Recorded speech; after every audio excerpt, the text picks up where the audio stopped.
por celebrar un triunfo que es nuestro, que más de 7 millones de venezolanos tenemos el derecho de defender, que salimos el 14 de abril a votar por lo que nos dejó nuestro comandante. Porque también lo que se está estilando en este momento en las redes sociales es separarnos a Nicolás Maduro, nuestro presidente, y lo digo y lo reafirmo, nuestro presidente, porque ganó el 14 de abril, de nuestro comandante Chávez. Entonces, los líderes de la derecha en las redes sociales te manejan en este momento el madurismo, y nosotros no estamos en un madurismo, nosotros seguimos y seguiremos en un chavismo, porque nosotros somos chavistas defensores de nuestro comandante Chávez, hoy, mañana y siempre, eso hay que dejarlo claro también.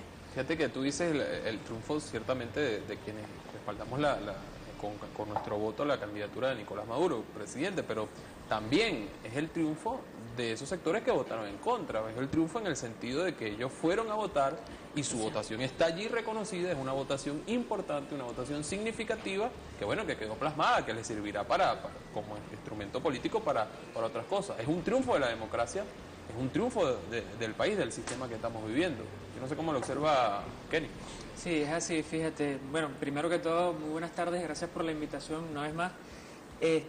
Nosotros consideramos, bueno, de parte de todos los colectivos que hacemos vida, también en las redes sociales, con el software libre, con estos grupos que estamos siempre atentos en esta trinchera de lucha, que definitivamente lo que ha sucedido en estos días, también no solamente en las calles, sino en las redes sociales, ha sido parte de ese plan sistemático dentro de la guerra de cuarta generación que estuvo siempre planificado.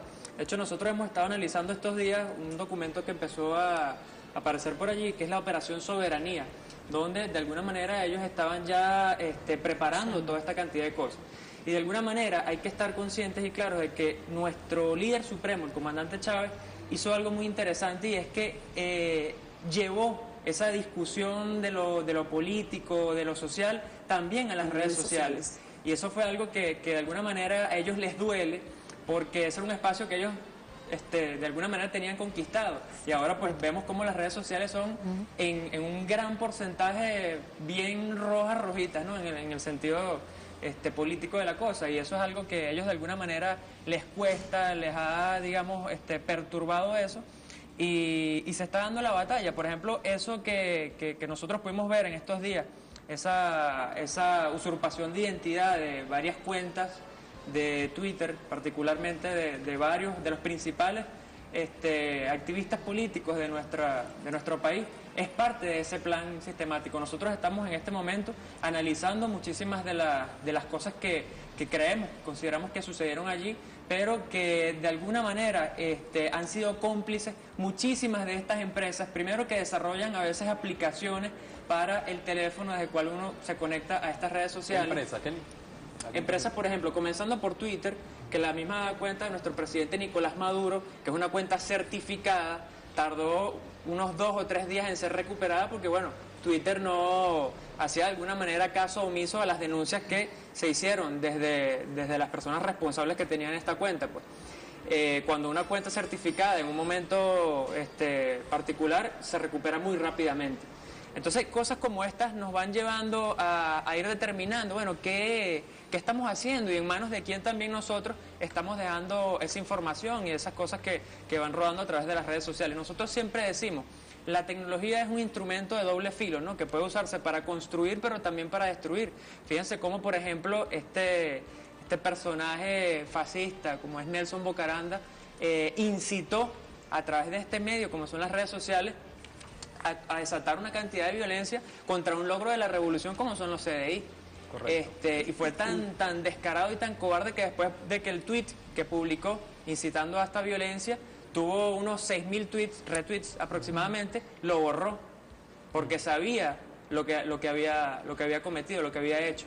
Entonces vemos cómo esta oposición, pues bastante irresponsable, hace uso de estas herramientas para dentro de ese plan y guerra de cuarta generación llevar al caos, a la desestabilización. Claro, ahora fíjense, ¿no? Ustedes hablan de la oposición y hablan hablas de un plan y hablas, por ejemplo, de una empresa de estas redes sociales.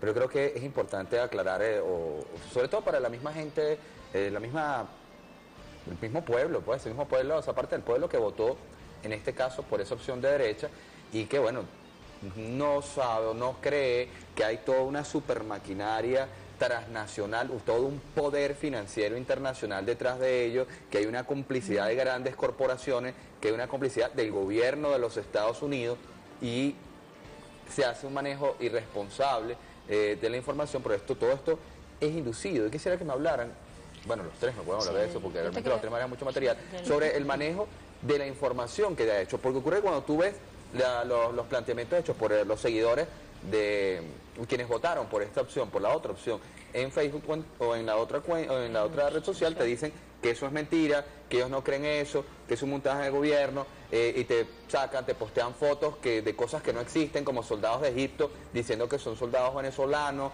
o un video donde no se ve absolutamente nada, pero que empieza tardío para atacar a la Guardia Nacional. Yo quisiera que me hablaran de ese juego que se hace y qué se puede hacer para contrarrestar esa ignorancia por parte de algunos sectores de derecha que creen que eso no es verdad.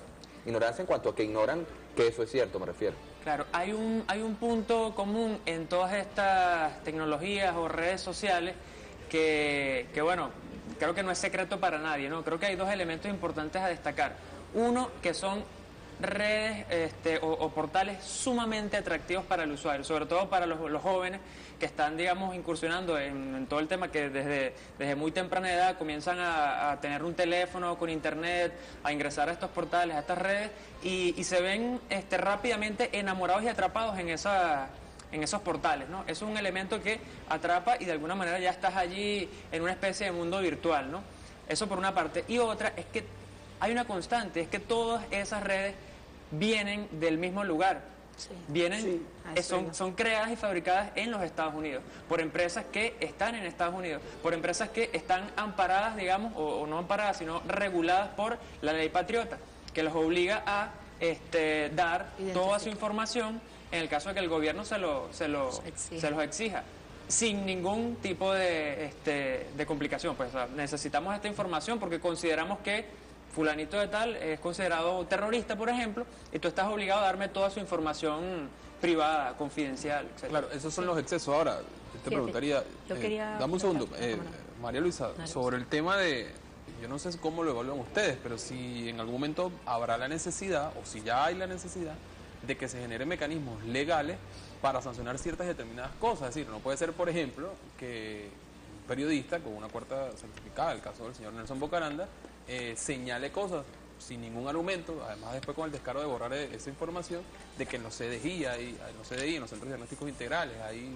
cajas de votación y todo eso, la gente o esos grupos fanáticos vayan, arremetan, se generen heridos, daños a las instituciones y nadie, simplemente no hay un responsable. Pues decir, ese tipo de cosas debería, ¿no?, haber tiene que ser penado. Evidentemente nosotros manejamos la ley de delitos informáticos y debemos, pues, ponerla en práctica, usarla, ¿okay? Nosotros tenemos la mala costumbre que tenemos un país lleno de leyes, pero que no las conocemos, y si las conocemos no las llevamos a práctica.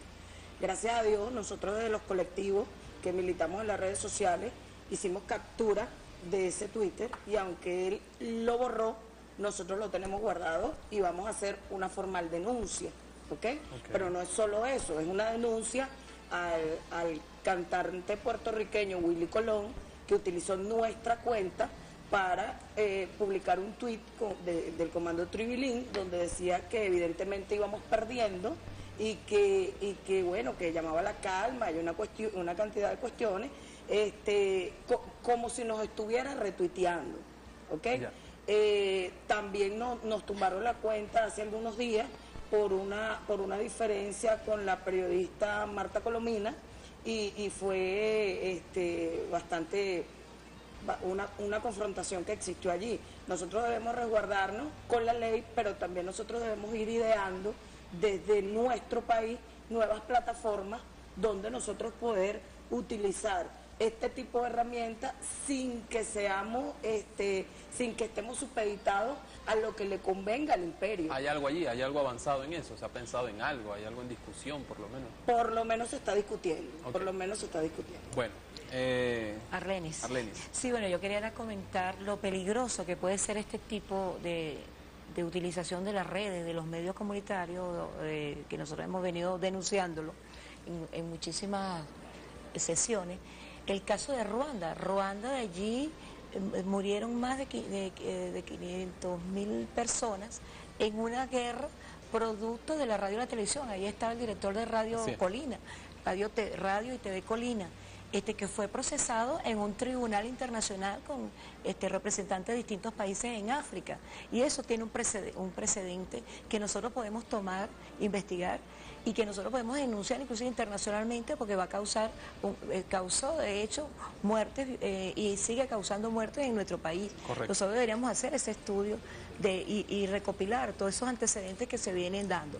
Y no es ¿tú ibas a hacer un corte? Sí, es que tenemos ahorita a nuestra compañera Ana Rosa, está en el enlace de Teresa Carreño. Vamos a Antes de nosotros darle el pase, vamos a agradecerle por su presencia a Kenny Osa de la Comunidad Software Libre y a María Luisa Bernal del Comando Tribilín por haber compartido con nosotros su visión acerca de estos temas. Vamos a hacer este pase con nuestra compañera Ana Rosa y al regreso estarán aquí con nosotros parte de los integrantes del Comando Cayapa. Ya venimos. Ana Rosa, adelante.